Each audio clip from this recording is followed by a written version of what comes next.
नमस्कार दोस्तों, बानसूर पब्लिकेशन में आपका हार्दिक अभिनंदन। मैं ओम प्रकाश गुर्जर राजस्थान से। आज की इस वीडियो में हम रिव्यू करने वाले हैं प्राचीन भारत ऋग्वेद का मतलब प्राचीन भारत पप्पू सिंह प्रजापति का। इसमें इतने फैक्ट भर भर के दिए गए हैं, इतने फैक्ट दिए गए हैं कि मत ही पूछिए आप बात। अब ये पुरानी वाली किताब है मेरे पास, नई वाली का अभी रिव्यू नहीं किया है, उसका भी जल्दी रिव्यू करूँगा। अभी फ़िलहाल मेरे पास है तो सही वो, अभी कुछ ही दिनों पहले मैं लेके भी आया था, मैंने बीच में एक बार चर्चा भी की थी आपसे। वो है तो सही, लेकिन इसके बाद यानी कि एक दो वीडियो और आ जाएंगी इसके बाद, जैसे मध्यकालीन भारत की इसके बाद वीडियो आने वाली है। और भी एक दो किताबों की डिमांड हो रही है, तो उन किताबों की भी हम रिव्यू कर देंगे। उसके बाद फिर नई वाली किताब का रिव्यू करेंगे। फिर इन दोनों किताबों की कंपैरिजन में एक साथ वीडियो आने वाली है, इन दोनों किताबों की, नई और पुरानी की। देखिए ये जो किताब है, इसका फ्रंट पेज आपको पहले वाली का ऐसा दिखता था, सफ़ेद साग, बीच में चक्कर का निशान, और पीछे का जो ये पप्पू सिंह प्रजापति का परिचय वगैरह दिया गया है, और नीचे का जो चित्र है कुछ इस प्रकार से दिया गया है। अब ये रॉयल पब्लिकेशन निकालता था इसको, लेकिन लेखक तो पप्पू सिंह प्रजापति है। इतने फैक्ट भर दिए गए हैं इसमें। अभी जिसका दिमाग IQ लेवल जिसका ज़्यादा हाई है वो इसको आराम से याद कर सकता है, लेकिन जो औसत है, हमारा औसत ही है, हम इतना फैक्ट याद कर नहीं पाते हैं। तो जैसे केसी श्रीवास्तव की एक किताब आती है प्राचीन भारत में, तो केसी श्रीवास्तव भी अच्छी किताब है, तो उसके अनुसार हमारा जो औसत है वो ठीक है। लेकिन ये जो है, ये फैक्ट के मामले में इतनी शानदार किताब है कि एक भी पर्सन, चाहे आप नेट GRF की परीक्षा की तैयारी करें, व्याख्याता के लिए तैयारी करें, या फिर आप वरिष्ठ अध्यापक सेकंड ग्रेड के लिए भी आप इसको पढ़ सकते हैं। एक भी पर्सन बाहर नहीं जाएगा इनमें। तो कॉलेज व्याख्याता, असिस्टेंट प्रोफेसर इतिहास से अगर हैं तो प्राचीन भारत में भी आप इससे देख सकते हैं, एक भी पर्सन बाहर नहीं जाने वाला है। तो देखिए, इसकी जो प्राइस की बात करेंगे, वो प्राइस की बात तो करेंगे, लेकिन कई दूर दराज इसमें कुल पेजों की संख्या है 750 के समथिंग, 736 है इसमें। अब कोई दूर दराज के जो अभ्यर्थी हैं वो किताब ले नहीं पाते, अगर किताब लेते भी हैं तो वहाँ मंगवाते हैं। आसपास के जो गाँवों के ढाणियों के लोग हैं वो अपनी जो नज़दीकी शहर है उसमें जाते हैं। तो उसमें क्या होता है कि जैसी किताब ये जयपुर में मिलती है 230, 240, अंदाज़न बता रहा हूँ मैं, 300 तक भी मिल जाती है। मैंने ये जो ख़रीदी है तो पता नहीं है मेरे को कि ये कितने में आई थी, एक्चुअल में बोल चुका हूँ। लेकिन अब नई वाली जब लेके आया था तो नई वाली उसको भी बता दूंगा मैं आपको कितने मिली है। देखिए, अब ये जो किताब मिलती है, जैसे मान लीजिए आपके शहर के आसपास मिलती है और उसका रेट 400-500 के अबाउट समथिंग या और भी ज़्यादा हो। अगर आपका कोई दोस्त जयपुर में रहता है तो उससे पूछ लेना, जो टोंक फाटक है या आसपास के कोई भी वहाँ की स्टेशनरी दुकान है उसमें मिल जाए, तो रेट पूछ लेना कितनी क्या रेट में आती है, उसके अनुसार आप देख लेना। एक नज़दीक मिल जाए तो ठीक है, 10-20 रुपये की अगर अंतर हो तो ख़रीद लेना आपके आसपास ही। बाकी 100-200 का अंतर हो तो जब कभी भी जयपुर रूट हो, आपका जयपुर आना चाहिए, एडजस्टमेंट करके और ख़रीद ले जाना। टोंक फाटक में मिल जाती हैं, हर बुक स्टॉल पे आपको उपलब्ध हो जाएंगी। ये नई वाली लेना है, ये पुरानी वाली है, तो पुरानी वाली का मैं आपको रिव्यू करके दिखा रहा हूँ कि इसके अंदर क्या कुछ दिया गया है। देखिए, किताबों के मिसप्रिंट जो चलते हैं वो सभी किताबों में चलती हैं, छोटे मोटे मिसप्रिंट चलती रहती हैं। तो आप इतना बड़ा उसको सीरियस मत लीजिए कि ये मिसप्रिंट शब्द हैं, इसमें शब्द चलते रहते हैं। ऑथेंटिक जो किताबें हैं उनमें भी मिसप्रिंटिंग चलती रहती है, तो इसका मतलब ये थोड़ी है कि आप किताब नहीं लोगे। बढ़िया सी किताब, जैसे पप्पू सिंह प्रजापति की, इस किताब में कोई कमी नहीं है। मिसप्रिंट 1-2 पॉइंट होते रहते, मैंने अभी आपको बताया। तो इसके अंदर क्या कुछ दिया गया है उसकी चर्चा हम करने वाले हैं। तो अब आप इसके अंदर देखिए कि इसके अंदर क्या कुछ मैटर दिया गया है। तो ये वो किताब है पप्पू सिंह प्रजापति की प्राचीन भारत, पाषाण काल से 1200 ईस्वी तक की, नवीन सर्वेक्षण के नाम से आती है। रॉयल पब्लिकेशन इसको निकालता है। लेखक इसका पप्पू सिंह प्रजापति है, व्याख्याता है ये पप्पू सिंह प्रजापति। और इसका परिचय पीछे दिया गया है। वर्तमान में क्या है देखिए, MA BEd नेट GRF इतिहास से है, और इसका जो परिचय है यहाँ पर दिया गया है। असिस्टेंट प्रोफेसर 2015 की भर्ती में रह चुके, 2014 में UGC द्वारा नेट क्वालिफाई किया था, और तो और व्याख्याता पद पर भी ये रह चुके हैं संपूर्ण राजस्थान में।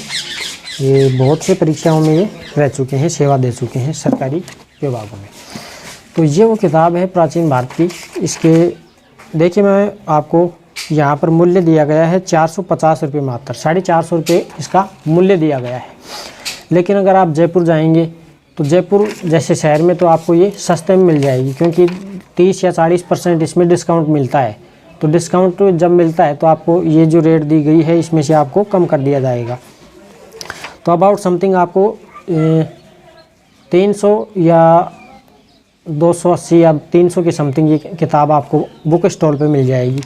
टोंक फाटक जाना, टोंक फाटक के आसपास जितनी भी दुकानें हैं उन सब दुकानों पे कोई सी भी दुकान पे चले जाना, वहाँ पर आपको उपलब्ध हो जाएगी ये किताब। तो देखिए, ये जो विषय सूची दी गई है, विषय सूची प्राचीन भारत के सारे पॉइंटों को कवर करती है। आप आसानी से देख पाएंगे इस विषय सूची को। देखिए, मैं आपको जूम करके दिखा रहा हूँ थोड़ा सा, आप आसानी से देख सकते हैं। कन्नौज के मोखरी और हूण शक्ति के लास्ट तक यहाँ पर दिया गया है। पेज नंबर 7 से और 416 की तो ये दी गई है। इसके अलावा और भी है इसमें, लास्ट प्राचीन भारतीय कला स्थापत्य भी इसमें दिए गए हैं, विदेशी यात्रियों के विवरण भी इसमें दिए गए हैं। और तो और इसमें पारिभाषिक शब्दावली लास्ट में दी गई है। संदर्भ ग्रंथ सूची की कौन कौन से ग्रंथों से क्या क्या लिया गया है, ये सारी चीज़ें इसमें दी गई हैं। कुल पेजों की संख्या की बात करें तो 737 पेज हैं, और इसमें प्राक्तन वगैरह ये सारी चीज़ें दी गई हैं। पहला चैप्टर शुरू होता है प्राचीन भारतीय इतिहास के पाठ्यक्रम पुरातात्विक स्रोत। देखिए, ग्रंथ है ये पूरा, जिसको हम बोल सकते हैं ये ऋग्वेद से भी ज़्यादा बड़ा ग्रंथ है। इसमें इतने डिटेल के साथ और इतने फैक्टेबल चीज़ें दी गई हैं कि आप पूछिए मत, दिमाग खोपड़ा ख़राब हो जाएगा अगर आप इसको पढ़ने बैठ गए तो। लेकिन इतना ज़रूर है कि अगर आप इसको पूरी किताब को रगड़ चुके हैं, और या फिर आप रगड़ सकते हैं, इतनी क्षमता है आपकी, तो मैं गारंटी के साथ कहता हूँ 1% चाहे आप नेट JRF करें, असिस्टेंट प्रोफेसर के लिए कोई सी भी परीक्षा हो, व्याख्याता वगैरह, 2nd ग्रेड, 1st ग्रेड हैं, ये सारी परीक्षाओं में एकदम रामबाण सिद्ध होगी। 1% बाहर नहीं जाने वाला, इतनी गारंटी बता रहा हूँ मैं। और आपको ये पुरानी वाली नहीं खरीदनी, आपको खरीदनी है नई वाली, जिसका लाल कलर का कवर आता है ऊपर, वो लेनी है। उसका रिव्यू मैं आपको 2-4 किताब रिव्यू के बाद करने वाला हूँ, वो देख सकते हैं। तो ये कुछ इस प्रकार से दिए गए हैं। इसमें वेद पुराण वगैरह ये सारी चीज़ें दी गई, शुक पिटक, विनय पिटक हैं, लेखकों की ग्रंथ वगैरह ये सारी दिए गए हैं। कौटिल्य के अर्थशास्त्र ये हैं।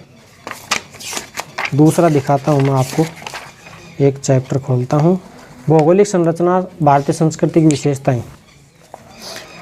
इस ग्रंथ में आपको कौन कौन से क्षेत्रों में कौन कौन सी सभ्यताएं, नदियों के किनारे कौन कौन से समाजों की व्यवस्थाएं थी, ये सारी चीज़ें यहाँ पर आपको बता रखी हैं इसमें हैं। ये देख सकते हैं। पाषाण काल यहाँ से शुरू होता है, मेन जो पोर्शन है ना इतिहास का, वो यहाँ से शुरू होता है।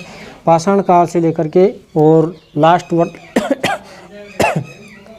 1206 ईस्वी तक का पूरा विवरण अच्छी तरह से और अच्छी शानदार तथ्यों के साथ, पॉइंटों के साथ दिया गया है। आसानी से आप देख पाएंगे। ये तो पुरानी वाली है। नई वाली में और भी अच्छी तरह से सारणी बना करके समझा रखी है।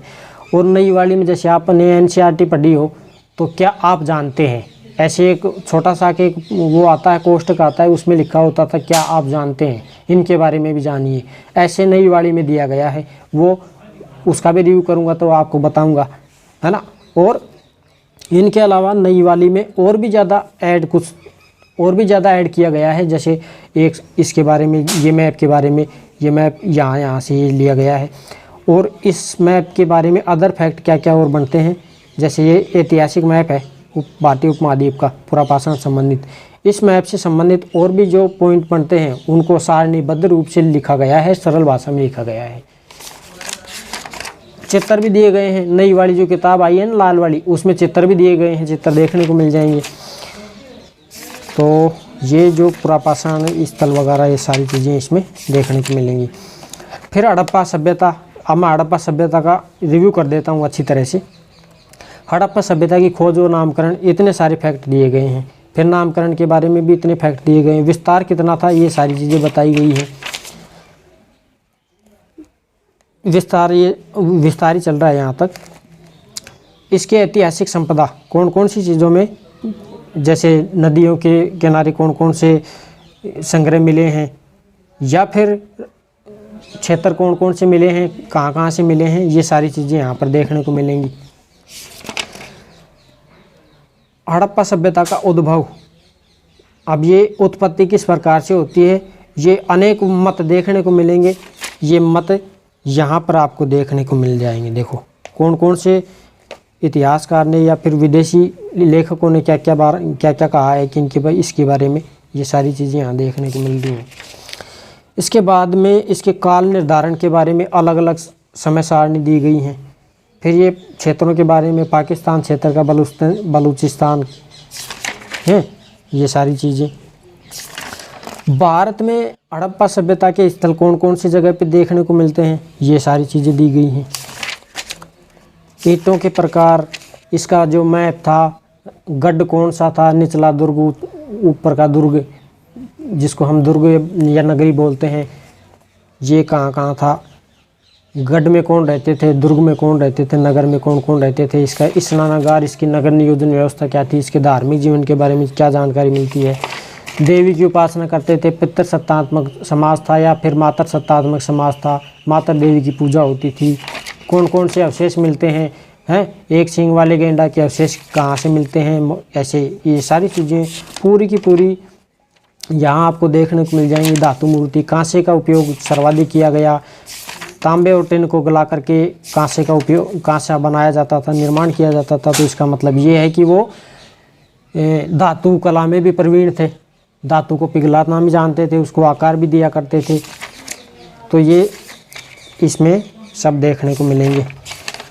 ये हड़प्पा के पतन के कारण हड़प्पा सभ्यता किस प्रकार से ख़त्म होती है, जल के कारण ख़त्म होती है, बाढ़ आई थी या कोई महामारी फैली थी, ये सभी इतिहासकारों के यहाँ पर मत दिए गए हैं। कौन कौन से इतिहासकार ने क्या क्या मत दिया है इसके पतन के बारे में।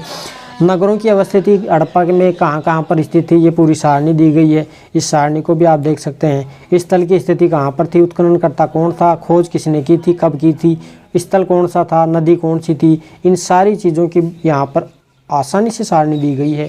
तो आप बुक नई वाली लेना चाहें तो आप ले सकते हैं, बहुत ही शानदार किताब है। पुरानी वाली मत लेना बिल्कुल भी, ये पुरानी ही है, इसको मत लेना। इससे भी बेटर और भी ऐड किया गया है नई वाली किताब में।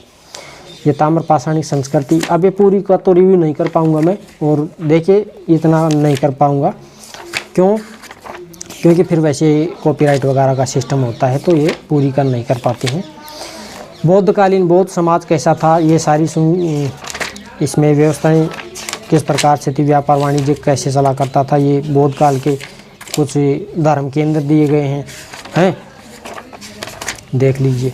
सूत्रकाल वगैरह, मगध साम्राज्य का उदय, मौर्य साम्राज्य, इसके प्रमुख शिलालेख, दम्म क्या था, अशोक सम्राट अशोक के बारे में हैं, तोसली वगैरह शिलालेख, ये सब कुछ इसमें दिया गया है। कौटिल्य की अर्थशास्त्र के अनुसार ये दुर्गों की श्रेणियाँ कौन कौन सी बताई गई हैं, सारी चीज़ें इसमें दिए गए हैं।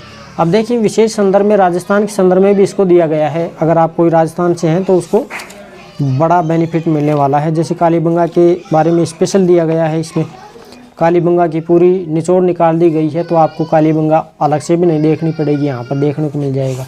ये मोहनजोदड़ो का एक शहर हुआ करता था, उसका हड़प्पा का सॉरी, ये कण्व वंश, सातवाहन साम्राज्य, ये गुप्त साम्राज्य है। तो बहुत ही शानदार किताब है, और आप ख़रीदना चाहें तो ख़रीद सकते हैं। नई वाली ख़रीद लेना, नई वाली की लिंक मैं दे दूंगा। बाकी ऑफलाइन ख़रीदना बहुत ही शानदार रहेगा, बहुत ही आपके लिए बेस्ट रहेगा, क्योंकि डिस्काउंट भी मिल जाएगा आपको ऑफलाइन ख़रीदेंगे तो। आप कोई दूर दराज के ज़िलों के हैं या फिर कोई अलग स्टेट के हैं, तो वो अगर आप जयपुर रूट पे आएँ तो कभी भी आएँ, वहाँ पर एक टोंक फाटक जाता है, रोड है एक टोंक फाटक का नाम से, उस टोंक फाटक स्थान पर आपको कोई भी बुक स्टॉल से आपको देखने को मिल जाएगी, ख़रीद सकते हैं आसानी से। भाई कोई झालावाड़ से आता है या कोई बारा से आता है, कोटा बूंदी कहीं से भी आता है, पहली बार तो कोटा में मिल जाएगी, या जयपुर आए तो वहाँ से ख़रीद लेना कभी भी रूट पड़े। तो ऐसा नहीं है कि एक किताब के लिए वहाँ से जोड़ा उठा के भगें, ऐसी बात नहीं है। ये मूर्ति कला लास्ट में कला संस्कृति के बारे में दिया गया है। वैसे मैं आपको स्पेशल बात बता दूं, कला संस्कृति की एक किताब और आती है नितिन सिंघानिया की, उस किताब को भी आप आसानी से देख पाएंगे। उस किताब का भी मैं रिव्यू करने वाला हूं, उस किताब को भी आप देख सकते हैं। वैसे वो यूपीएससी के लिए बेस्ट मानी गई है, लेकिन अपने को तो रिव्यू करना है। अपन तो ऑलराउंड है, कोई भी किताब का रिव्यू करेंगे, ठीक है। तो ये था पप्पू सिंह प्रजापति किताब का रिव्यू। आपको कैसा लगा कमेंट में आप ज़रूर बताइए। अगर आपकी कोई डिमांड है कोई किताब की, तो डिमांड है तो उसको ज़रूर पूरी करेंगे। आप कमेंट कर दीजिए, उसका भी रिव्यू कर दिया जाएगा।